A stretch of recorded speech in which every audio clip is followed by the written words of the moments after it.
every magic item location in Baldur's Gate 3, Act 3. In between Acts 2 and 3, you will find yourself in the Astral Plane. Beating the leader of this forest fight will yield the boots of Uninhibited Kushiko, which are good for monks. Assuming that he made it to Act 3 alive, you will find Mantis in the lower section of Rivington.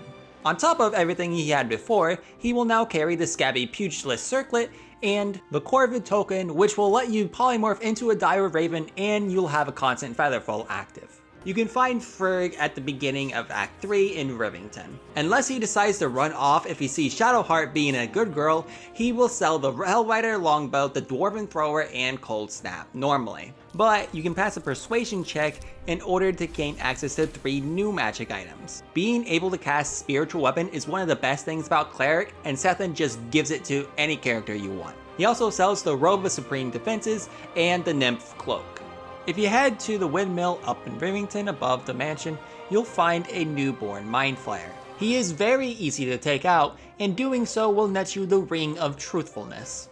You can get multiple magic items from Makibi in the Circuits of Last Days. If you play the game that way he wants it to be played, you can get multiple minor magic items. These items include the Staff of a Mumbling Wizard, which is a staff which you can cast Firebolt or Fireball. You don't know which one's gonna come whenever you cast the spell. The Comeback Hand Axe, which would have unironically been amazing back in Act 1. You can also get the Boots of Very Fast Blinking, which gives you Misty Step at the cost of taking off your clothes, which maybe that's a win-win for you? Finally, you can get the Unlucky Thieves Gloves, which you can use to help pickpocket the gold you spent. After you figure out how to win Akibi's game, he's going to be a bit of a sore loser. You're going to be sent to a new area alone, but instead of trying to make a quick getaway, make sure to take out all of the enemies so you can properly explore the area. Up high on a ledge in a backpack, you will find the Band of the Mystic Scoundrel. But you will find the real treasure right beside the portal before you leave. It is here that you will find the very best throwing weapon in this entire game. You'll be able to find Popper the Kobold in the Circus of the Last Days. On top of being part of a nearby quest, you can also trade for the Dark Displacement Gloves, which can help support any throwing builds that you have. You can find Lucretius over in the north in the Circuits of Last Days. And if you don't care about her quest, she will carry the Spellmite Gloves and the Hollow Staff. You know, I've never met anyone who says that they love clowns. Luckily, in the Circus of Last Days, the only interaction you will have with a clown will result in a complete bloodbath. After which you can get one of the more amusing items in the game, the Clown Hammer. You can find the trader in the Rivington General downstairs. This excitable Dragonborn will carry the Bone Spike Garb, the Dancing Breeze, which is low-key one of the best ways for barbarians to do massive damage to a large amount of enemies, the Stalker Gloves, the Swire's Sledboard, which gives you Force Conduit at the beginning of each turn, the Elven Chain, which can be worn by anybody, and the Ambusher. One of the very best weapons in this game is actually tied to your character's level rather than any specific location. The level you need to reach is level 10 and you're not going to hit this until Act 3. By using Divine Intervention to arm thy servant, you are able to get the Devotee's Mace, which is the best legitimate source of radiant damage for any mace. In the northeast section of Rivington, you will find the Gur Camp. Now this group will not be hostile to the party even if you have Astarion with you, but the leader of the camp will carry the Undead Bane. It's not a great weapon, but at this point, we're in too deep to stop without getting every single one. If you make your way to the roof of the Open Hand Temple, there you will find Gale's magic flying cat. And if you bring Gale, she will just give you the ring that she has in her possession. Rather unsurprisingly, the Ring of Blink allows you to cast Blink. It's a good name. If you head to the Open Hand Temple in Rivington, you'll find a quest to investigate a murder. Throughout this quest, you can find multiple magic items. In the back of the building, in one of the wooden chests, you'll find the Seraphatic Pugilist Gloves. And if you head down into the cellar and then reach the secret area, after fighting a few enemies on their bodies, you'll find 2 key items. And if you head north to the cave, you'll find a hole which contains the Stillmaker. As you head into Baldur's Gate, you will find a steel watchman guarding the checkpoint. If you helped the Iron Hand gnomes before, they will step in to help you out now. And if you follow them down into the cave, there you will find a trader who carries the Thunderpalm Strikers, the single most broken item that I never found in my first playthrough, the Martial Exertion Gloves, which allows you to make an additional attack if you're willing to take some extra damage. They'll also carry the Nimble Finger Gloves and items that are specifically supposed to be used on the Steel Watchman.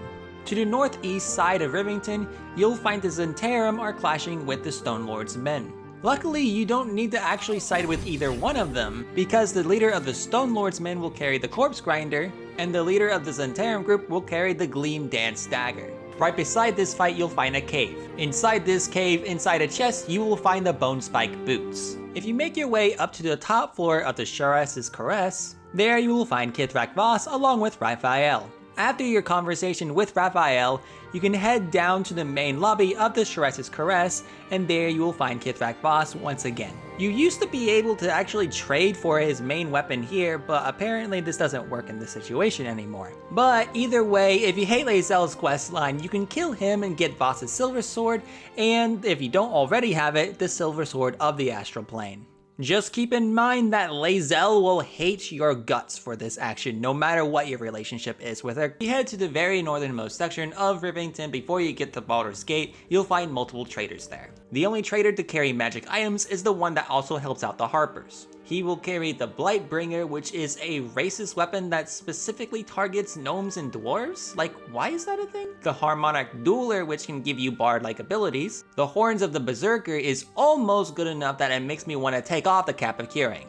No, it's too cool, it stays on.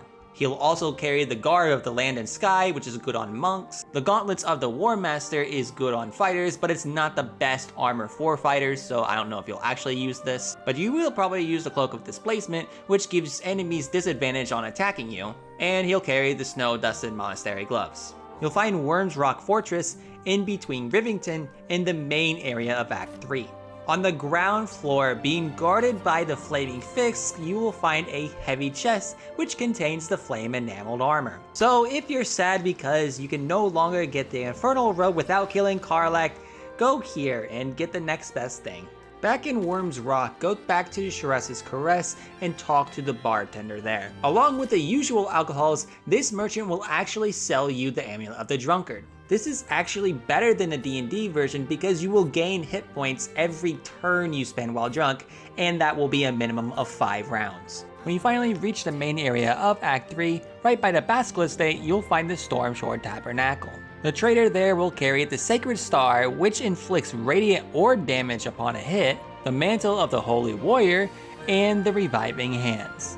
So I actually overlooked this one multiple times. In the basement of the Stormshore Tabernacle, you'll find a cursed chest which has the Amulet of the Devout inside, and you can use this curse in a glitch to get some Deva Maces. It's really neat. But part I missed multiple times was that if you just look to the sides, there are more chests here. In the Offerings to Helm chest, you will find the Shield of Shielding, and inside the Offerings to Tyr chest, you will find the Hammer of the Just. The other 2 chests do not have magic items inside, but you can still loot their contents in order to gain the curse, meaning that theoretically, you could have 10 Deva Maces if you'd play your cards right. To the north area of Baldur's Gate, you'll find the Graveyard. If you start randomly digging up graves like any normal person would, in this grave right here, you will find a kobold who has already gotten the same idea. He doesn't seem to scare very easily, but regardless of if he finds you intimidating or not, he will carry Kerwin's Cauterizer. Assuming that he's still alive, you can find Daman at the Forge of the Nine right near the graveyard. Just like in Act 2, you can trade in your refined Infernal Iron in order to get flawed Helldusk gear.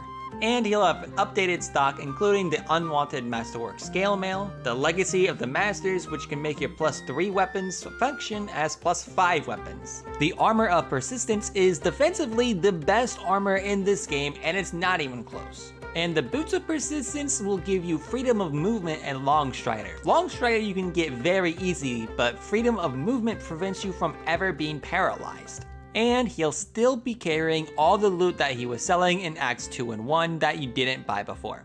Additionally, if you go down to the west side of the building, you'll find the entrance to the basement. There you'll find a +2 longsword and a +2 mace, and in this chest right nearby, you'll find the unwanted masterwork gauntlets and the unwanted masterwork greave. In the middle of Baldur's Gate, you'll find a magic shop called the Sorcerer's Sundries. There you can find the Harper Sacred Striker, Birthright and the Armor of Landfall, the Vest of Soul Rejuvenation, the Ring of Regeneration, and the Quick Spell Gloves. You'll also find magic items lying around that you might recognize as items that were previously sold by other traders, but you did not purchase at the time. For this next magic item, you'll need to have completely investigated the murder in the Open Hand Temple.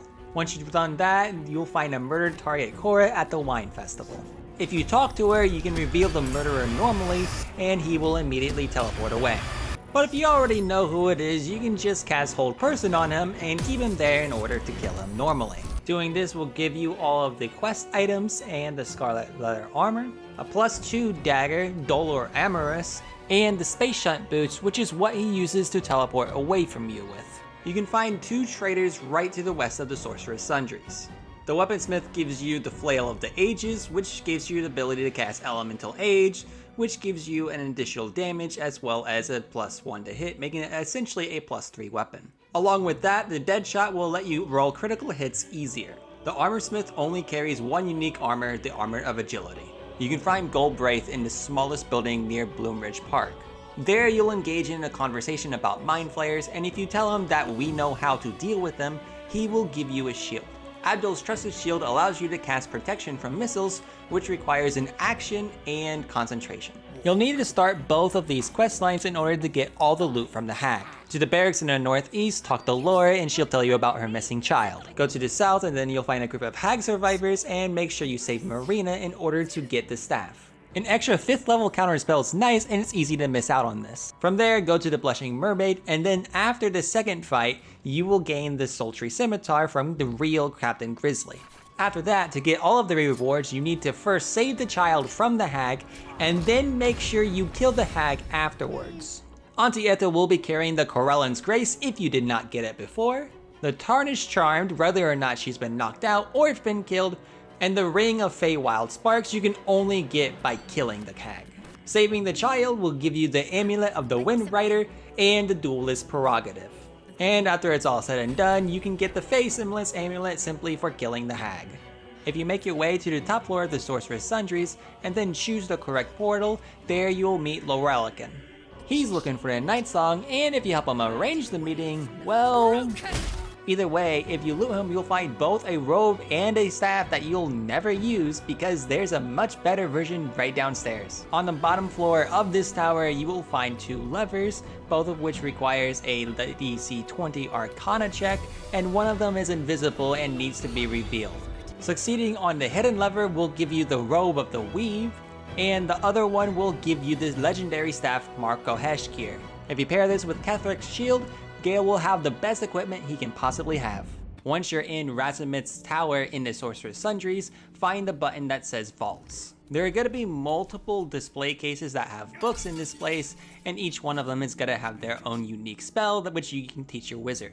In the room where the doors are named after schools of magic, make sure you find the Illusion Door and smash it.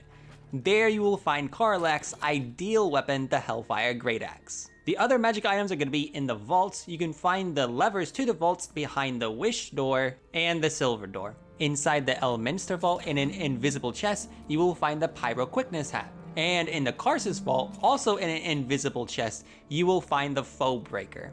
Also, don't forget to grab your quest items on your way out. This next magic item you can only get if you give Lady Esther the Githyanki egg in Act 1. Doing so will actually result in the Githyanki slaughtering the Society of Brilliance. And he'll probably pick a fight with you too, and be prepared because this one is actually really hard. Doing all of this will net you the Unflinching Protector Amulet, which lets you make 1 attack miss per short rest. You can find Floodtide Alandra Grey running a funeral service to the southwest side of Baldur's Gate. Although she carries a scimitar, I don't recommend killing her for it as it's not very good and she does give you a quest. But first, on the second floor of the same area, behind a few guards, you will find a chest containing this key and the Wave Mother's cloak. I don't normally mention keys, these will protect you from having to make a DC 30 check or miss out on magic items. Now to complete the quest that she gave you, go to the building marked Flim Cargo. Just be careful when you're picking the lock because you may clip through it and get attacked. That's a thing that happened to me. Once you've dealt with the animals inside, find a nearby hatch and go down into the basement. There you will find a man with a submarine, and there you are going to blackmail him into helping you out before turning him in over to get the Wave Mother's cloak. Don't head to the Steel Watch Foundry until you've done all the quests that you needed to get the ending that you want. But once you are there, on top of the infernal maces that they carry, you'll find a Steel Watcher helmet on a table to the top right. You can also get a fancy crossbow, which is going to be useful in the very next boss fight by combining 3 items in this area. To the west side of the building, you'll find the Watcher crossbow blueprint. To the south side on a table, you'll find the Steel Watcher arm. And if you look on a table in between those 2 locations, you'll find the targeting module. Take those 3 items and combine them at a bench to the northwest side of the building. This will give you the Hellfire Engine crossbow, which will allow you to cast Lightning Arrow. Once you take that and defeat the boss who is weak to lightning, you will get a better bow, the Gaunter Mail. You can find some pretty good loot if you head down into the basement in Elf Song Tavern. First, in the room where you get attacked by rats, be sure to pick up the keepsake ring that's just lying on the ground. Once you move on forward, when you get attacked by the Githyanki, one of them will be carrying the boots of psionic movement. In the hidden room, you will find the sword of the Emperor, and in the closet, you will find the Cerebral Citadel armor and Cerebral Citadel gloves. You can find 2 magic items down in the Thieves Guild underneath Baldur's Gate. If you talk to the barkeep there, you can find the Drunken Cloth, which can stack with the other magic items that you can get from a bar. South of there, you can find Sticky Dondo, who sells the Shade Slayer cloak. Once again, this effect isn't quite new, but it does stack with the other magic items of the same effect that you have gotten already. Down in the city sewers, you're going to have an unavoidable encounter with a sorcerer. Although it is possible to talk your way past him, you're going to have to kill him anyway, so you might as well take him out now and get the Cinder Moth cloak. Then, just north of there, right beside the trader who sells the Bone Spike helmet and the armor of Moonbasking, you're going to find a pouch which contains a skull. Bringing the skull back to its associated body will net you the Chancer's Carcanet. You can find the Mysticarian right in the building to the south of the Heapside stand. He's a trader who carries the Hood of the Weave, the armor of the Sporekeeper, and the Veil of the Morning, but you don't actually have to buy these items because you're going to be killing him later. He'll send you on a quest to go find a zombie that he owns, but it turns out he made that zombie from start to finish. Thrumble will send you to his lair, which can be found right near the Undercity ruins, and it is there that you will find the Breaching Pikestaff. Be sure to destroy his heart before you kill him, and then once you do, he will carry all of the loot that he sells and the Staff of Cherished Necromancy. You'll also get the Cryptolord ring, which you can only get for siding with Thrumbo. If you do side with the Mysticarian, he'll give you the Torch of Revocation, but he just keeps that in a chest right behind him anyway, so there's really no point in doing this. You can find Jahira's house right beside the Baldur's Gate portal. Unless you happen to find and keep the Harper's Pin, you can get one from the boy upstairs if you have Jahira in your party. Use that on the desk downstairs to unlock the secret passage. Despite what she says, all of the good loot is behind the secret door, so make sure you find it and get past it. There you will find Belm, the Staff of the Ram, and an item that's specific to Jahira, Khalid's gift. You can reach the roof of the Devil's Feet by either climbing up the Forge of the Nine and jumping over, or just using Misty Step.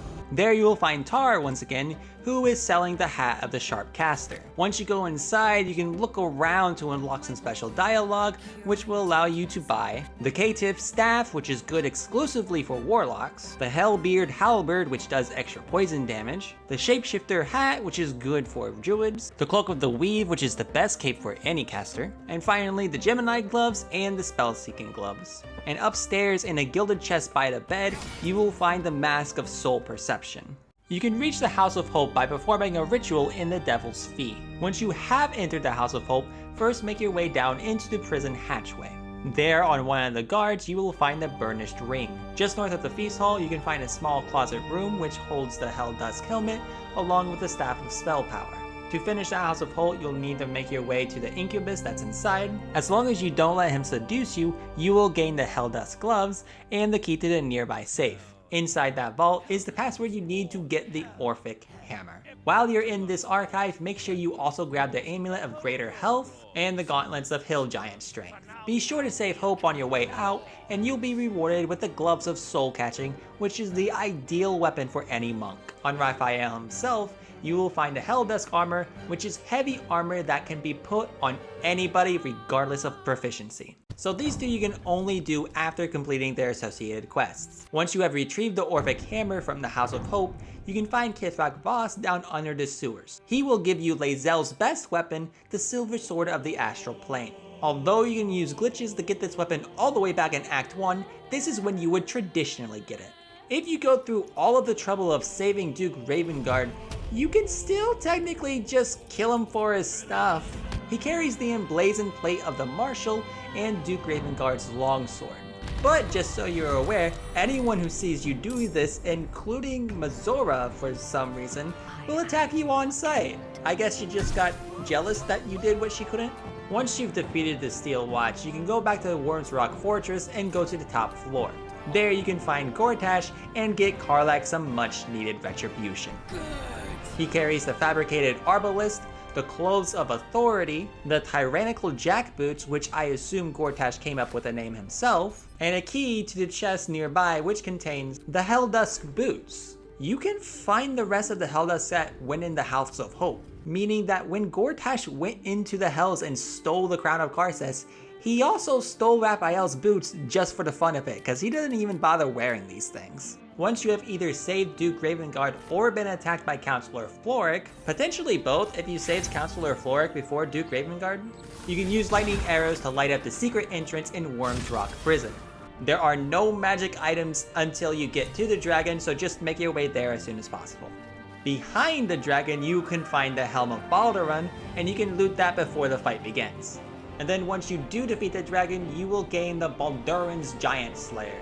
You can find the House of Grief to the farthest point northwest in Baldur's Gate. This area is more story based than anything, and getting the loot here is pretty straightforward. The leader here carries Vickiana's Priestess Robe, the Handmaiden's Mace, and the only +3 shield that you will find in the game. If you're looking for style points without the use of mods, you'll be hard pressed to find anything that looks better on Shadowheart than recoloring this to match her hair. You can reach the Star Palace by entering the building right beside the lower city center wall. You're allowed to simply walk in without issue, and there's only one magic item you can find in the palace itself. On the bottom floor, you'll find a cursed body, and you'll need to move the body in order to lockpick the chest nearby. Once you do, you will find the Helmet of Grit. When you next head down into the dungeon, immediately head right and then make your way down to the lower platform. There, in a mountain of dirt, you will find the Pelarson Blade, which is actually ideal for Astarion to carry into this next fight. No matter what happens, as long as you kill Cazador, you will get Rhapsody. However, to get his staff Woe, you're going to need to make Astarion happy, either by letting him ascend or convincing him that he doesn't need it. Because if you try to convince him and he doesn't listen to you, he will simply break your staff and leave the party forever. You can find Kandahallow's tombstones to the northwest side of Baldur's Gate. There you will find Saravolk at the Dreadlord's Tribunal. His armored guards will carry the Blackguard's greaves, plate, sword, and gauntlets, as well as the Shield of the Undevout. Saravolk himself will carry the Amulet of Baal, which is a very reliable way to inflict bleeding. He'll also carry the Sword of Chaos and Saravolk's Horned Helmet. However, if you do the ritual, a traitor will spawn in the area and offer new loot. He carries the Dread Iron Dagger, Flesh Render, the Vicious Battle Axe and Vicious Shortbow, the Assassin of Baal Cowl, which will let you see invisibility, the Ballast Armor, which is one of only 2 magic items that can inflict vulnerability, the Ballast Gloves if you want to tie someone up, and the Crater Flesh Gloves. You can find the counting house down to the far south of Baldur's Gate. Before you head deeper, in a locked chest, you'll find a second Amulet of Restoration. On your way in, you'll see a bunch of locked vaults that are very well guarded. Don't worry about these, there's nothing inside. The vaults you are looking for are going to be in the room where you find Minsk. Ironically enough, because this place has already been robbed, nobody cares if you just have at the locks as much as you want. In vault number 1, you'll find the Nymph Cloak and the Spell Savant Amulet. In vault number 2, you'll find Janet's Hat. In vault number 3, you'll find the Long Arm of the Gur. In vault number 4, you can find a Trident of the Waves, which can inflict the wet condition. In vault number 5, you'll find Ravenguard Scourger. Vault number 7 carries the Knock Knuckle Gloves, which might make this lockpicking a lot easier. And all the way back in the main vault, in vault number 9, you will find the Elegant Studded Leather. When you get the Amulet of Ball and then head over to Orin, on your way there you're going to be ambushed. Only one of the ambushers has any magic items on their person, and that's going to be Strangler Luke. He carries the Bone Spike Gloves, and if you don't loot them now while he's fighting you, he's going to run away and you'll never have a chance to get him again. You can find Orin in the Baal Temple down underneath Baldur's Gate. Killing her will net you the Crimson Mischief, which works better when your enemy's already weakened. The Mutilated Carapace gives you advantage on deception checks and persuasion checks, which would have been useful a few minutes ago. And Bloodthirst, which is the third magic item that allows you to inflict vulnerability, not the second. The final magic item that you can get in Baldur's Gate 3 is done so while you're in the artifact before the final fight. I will quickly note that it is possible to get the Emperor's Staff by using a convoluted glitch that you have to start in Act 2. I didn't start in Act 2, so I don't have footage of it. The final magic item that you can get is done so by allowing the Emperor to assimilate Orpheus. Of course, if Lae'zel is on your party, she's just not going to sit by and let you do that. And honestly, I don't know if the Orphic Ring, which only allows you to cast a level 5 Confusion spell, is really worth losing her for, but that's your decision to make, not mine. And if you made it this far, do me a favor and comment below if you think I missed any magic items, because I'm going to be compiling all of the magic items in Baldur's Gate in one long video that will be coming out sometime soon. And as always, don't forget to like and subscribe, and I will see you in the next one. Later.